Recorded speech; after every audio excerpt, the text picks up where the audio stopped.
तशरीफ आपने शुक्रिया कि इतने कम टाइम में आप हमारे पास आए। बेसिकली ये हमारा जो एंटी स्ट्रीट क्राइम सेल है जिसको हेड राजा खालिद सब इंस्पेक्टर कर रहे हैं, उसने बेसिकली एक कार्रवाई की थी और ये कार्रवाई इतनी इंपॉर्टेंट थी, मैं समझता था कि प्रेस को हम इसके ऊपर ब्रीफिंग दें। बेसिकली हमारे पास एक इन्फॉर्मेशन थी कि एक वेपन सप्लायर जो वेपन की तरसील करता है और ना सिर्फ कराची में बल्कि वो दूसरे सूबों से लाख जो है वो कराची में तरसील करता है और बेचता है और जो स्ट्रीट क्रिमिनल्स इनको खरीदते हैं, उसकी इन्फॉर्मेशन पे हमने एक कार्रवाई की। उस कार्रवाई में हमने एक आदमी गिरफ्तार किया, हुमायूं खान पठान, इसके वालिद का नाम दिलावर खान है। और जब हमने उसको गिरफ्तार किया तो उसके कब्जे से हमें 10 9mm पिस्टल मिले और इसके साथ साथ तकरीबन 600 से 600 प्लस 9mm के राउंड्स मिले, जिनको आपको बाहर डिस्प्ले किया था, आपने देखा भी है। फिर हमने चाहा कि इसको हमने कहा कि इसको इंट्रोगेट करें ताकि पता चले कि पूरी सप्लाई चेन जो है वो किस तरह से काम कर रही है और क्या मोडस ऑपरेंडी अपनाई जाती है। तो इसने ये बताया कि हफ्ते में तकरीबन एक चक्कर ज़रूर इसका कराची में लगता है और ये केपी के जाता है। दरा आदम खेल बेसिकली मेन इनका हब सेंटर है जहाँ से ये काम करते हैं। और दरा आदम खेल में जो इसके साथ डीलर्स हैं उसमें एक का नाम हबीबुल्ला है, एक का नाम अख्तर है, तो एक का नाम हामिद है, जो वहाँ पे वेपन जो है वहाँ से लेते हैं। ये वहाँ से वेपन ख़रीदता है जिसकी कीमत तकरीबन आप वेरी कर लें 16,000 से लेकर 22,000 की रेंज में एक पिस्टल इसको वहाँ से मिलता है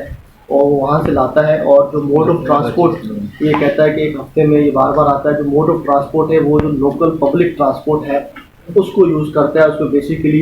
ये सवात कोचेज़ का जो एक नेटवर्क है उसको ये यूज़ करता है। हमारे पास बसों के नंबर वगैरह भी हैं जिसमें ये आता जाता है, तो पब्लिक ट्रांसपोर्ट को ही यूज़ करता है। और यहाँ पर आकर फिर ये फर्दर जो है वो डीलिंग करता है। यहाँ पर वेपन जो है वो तकरीबन 50,000, 60,000, 45, 55, 60 जितने में जो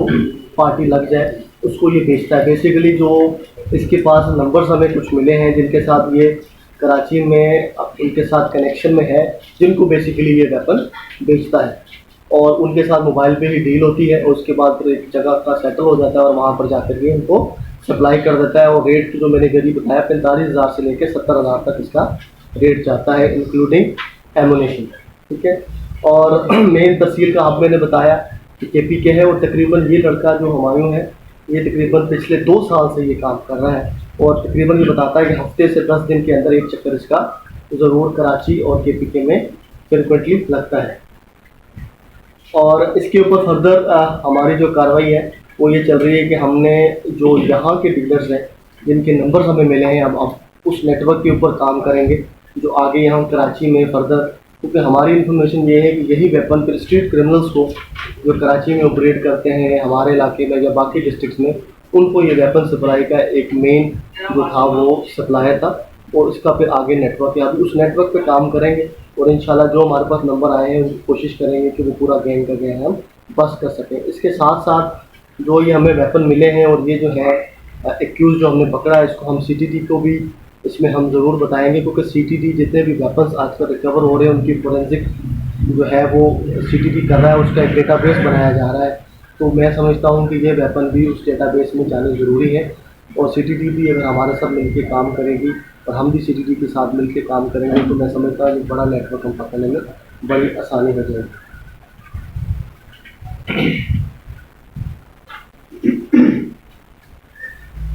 इसके अलावा जो ये लड़का पकड़ा गया इसका क्रिमिनल रिकॉर्ड देखें तो हैदराबाद में इसके खिलाफ FIR हुई है, उसमें भी ये 23 वाले के वेपन को मिले थे, वहाँ भी बंद हुआ था। इसके अलावा इसका कोई मेजर कोई ऐसा रिकॉर्ड नहीं है यहाँ किसी के ये जाँच पे था, लेकिन ये खुद इसमें इंकशाफ किए हैं कि ये जो है वो ये काम 2 साल से पिछले से कर रहा है और कामयाबी के साथ वेपन लाता है, यहाँ पे सप्लाई करता है। बाद में अगर किसी ने एक्सक्लूसिव उसके साथ कोई शॉट कर रहा होगा तो वो भी अवेलेबल होगा हम आपको शॉट करना। अच्छा प्रधान भाई, ये भी बताएं कि इसमें आपने जो 3 लोगों को बताया जिनसे डीलर थे और यहाँ पे जो कराची में डीलर है, क्या उनके खिलाफ भी कोई कार्रवाई अब तक की गई है जिन्हें ये यहाँ पे ला के सप्लाई फ्राहम करता था? क्योंकि अभी हमें इसके ऊपर काम करते हुए तकरीबन 24 से 36 घंटे हुए और वो नंबर वगैरह सारे हमने इसके मोबाइल से और जो तफ्तीश में मिले हैं वो हमारे पास आगे हैं तो हम उस पर इंशाल्लाह काम करेंगे टेक्निकल बुनियादों पे। वो नंबर किसके नाम पे रजिस्टर है, कहाँ पे चल रहे हैं, कहाँ पे हैं, उसमें अगर सीटीडी की मदद होगी, सीटीडी को डेटा चाहिए होगा, हम सीटीडी को भी देंगे, खुद भी काम करेंगे। हमारी कोशिश ये है कि ये जो एक हमें एक लिंचपिन मिला है, इसको जो है ना, इसका आगे का जो खासकर कराची का नेटवर्क है, दरादम के एक डिफरेंट सिनेरियो बन जाता है, लेकिन कराची का जो नेटवर्क है वो सारे तो हम बस। अच्छा ये बताइए कराची में जो सप्लाई ये क्या ऑनलाइन जो एक असला आपको पता है एक सेल करने के पूरा ग्रो नेटवर्क काम करता है जिसमें सिटीडी भी काम कर चुकी है, क्या उसी नेटवर्क का ये हिस्सा है या ये इंडिविजुअली अपना खुद काम करता था? ये इंडिविजुअली काम करता है और यहाँ पे डीलर ज़्यादातर डीलिंग जो है वो फ़ोन पे होती है, वेपन की तस्वीरें वगैरह भेजी जाती हैं, पसंद की जाता है, फिर उसके बाद उसका रेट डिसाइड होता है और एक जगह पे कुछ पॉइंट पे जहाँ पे ये डिलीवरी का काम होता है। और ज़्यादातर सारा काम मोबाइल पे है, फिजिकली जिस दिन डिलीवरी होती है उस दिन होता है, वैसे इनका आपस में मिलना जुलना होता है ज़्यादातर मोबाइल्स पे। अच्छा फैजान भाई ये बताइएगा कि आपने बताया जैसे हर हफ्ते ये आता है यहाँ पर चक्कर लगाता है, तो क्या हर बार इतनी बड़ी खेप के साथ यहाँ पर आता है या अलग अलग जैसे जो भी सप्लाई करना होता है जिसके साथ इसका रब्ता होता है उसके मुताबिक ये वहाँ से खेप लेकर यहाँ पर पहुँचता है? तकरीबन मैंने बताया हफ्ते 7 से 10 दिन आप कर लें कि इसमें एक चक्कर जरूर लगता है और तकरीबन 5 प्लस ये वेपन हर बार लेकर आता है वहाँ से ईज़िली, और यहाँ पे उनको हफ्ते 10 दिन के अंदर सप्लाई करके फिर जो दोबारा इसकी सर जो आपने बताया हैदराबाद से, तो इसका मतलब ये है कि ये कराची के साथ साथ सिंध में भी मतलब ये सरगर्म रहा है, तो क्या कोई ऐसे शवाहिद मिले हैं कि सिंध में भी अपना सप्लाई करता रहा है? नहीं, इसने एक चीज़ जो इंतजाम की थी कि यही एक दफ़ा ये हैदराबाद में बंद हो चुका है और वो भी वेपन में ही बंद हुआ था, तो हमें ये लाइकली है कि कुछ डीलर जिसके हैदराबाद या डीलर में खासकर हैदराबाद भी एक बड़ा शहर है, वहाँ पे भी शायद इसके डीलर्स हों जिनको ये रास्ते में आते आते सप्लाई देकर फिर कराची की तरफ आता हो, तो ये इसकी जो है वो ये क्वेश्चन मार्क है, इसको देखने की ज़रूरत है, क्योंकि जो अभी तक हमें नंबर्स मिले हैं जिन पर हमने काम किया ज़्यादातर कराची के केस है। इतना फ्रीक्वेंटली ये कराची आना जाना करता है आपने बताया, और असले की खेप जो है वो हर हफ्ते लेके आता है, तो वहाँ से इतना लंबा रूट होता है तो कोई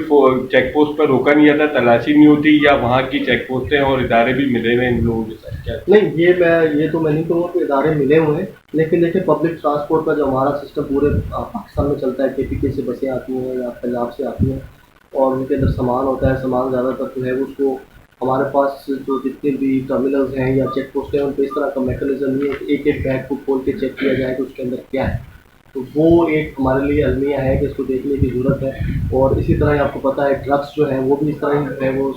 जो है बसों के अंदर से आती है, इसी तरह ये वेपन भी ये कपड़ों के अंदर बड़े बैगों के अंदर छुपा कर लाने में कामयाब होते हैं, क्योंकि एक मैकेनिज्म चेक एंड बैलेंस क्या है हर चेक पोस्ट के ऊपर या जहाँ पर टर्मिनल्स बने हुए जहाँ से जो बैठते हैं बसों में, वहाँ पर भी कोई इस तरह के स्कैनर्स हमारे पास नहीं है जो सामान को स्कैन कर सकें और देख सकें इसके अंदर क्या है, बस बैग होता है वो लोड हो जाता है, इस तरह आप सदर में कहीं बस पे चले जाए अपना बैग दें वो रखें और वो चले जाए, कोई पूछता नहीं है, तो ये एक अलमिया है और इसी का एक जो एडवांटेज ये जो इस तरह के डीलर्स हैं, स्मगलर्स हैं, सप्लायर्स हैं, वो इसका यूज़ करते हैं। प्रधान भाई ये बताइएगा कि इतने बड़े बड़े जराइम में मुलविस अनासिर होते हैं, मुल्ज़िमान होते हैं,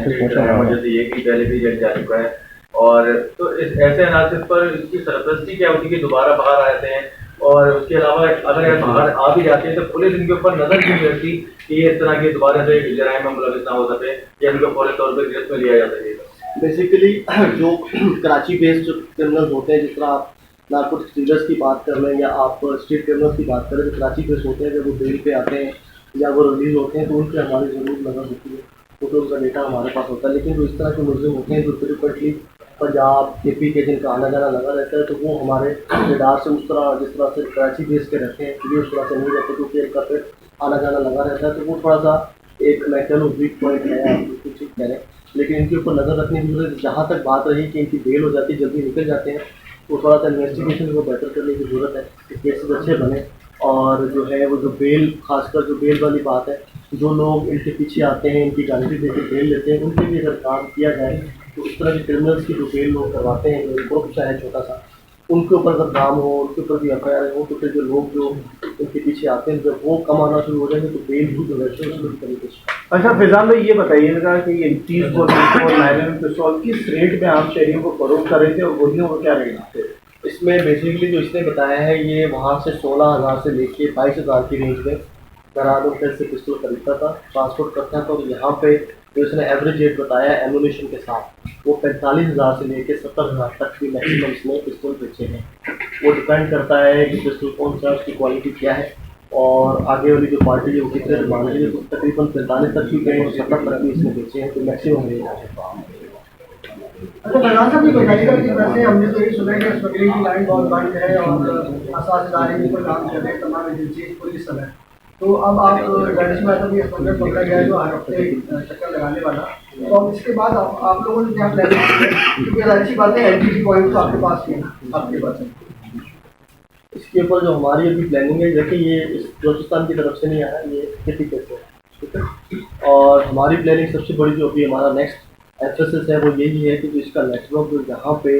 फर्दर सप्लाई करता है, या जो इसके साथ जिसके हमें नंबर मिले जो इनके साथ कनेक्शन में है, वो पूरा कोई 4-5 बंदों का है, हम उसको बस्ट करें ताकि वो जो इनसे खरीद के आगे स्ट्रीट क्रिमिनल्स लेवल पे जाके निचले लेवल पे जाके देखें, तो जब वो सप्लाई तो बंद हो गई, हमने एक बंदा मार दिया, ये एक नहीं होगा, इस तरह और भी होंगे जो सप्लाई करते होंगे, लेकिन जो लिंचपिन जो कराची का है, जो ये आगे स्ट्रीट क्रिमिनल्स को सप्लाई करता है, उसको पकड़ना ज़्यादा ज़रूरी है कि वो जब नेटवर्क टूटेगा तो नया सप्लाई और नया वो जो डिस्ट्रीब्यूटर है वो महल पैदा होने में टाइम लगेगा। तो अगर वो गैंग हम बस्ट करने में कामयाब होते तो मैं समझता हूँ काफ़ी उसका बेहतर होगा। थैंक यू बहुत शुक्रिया।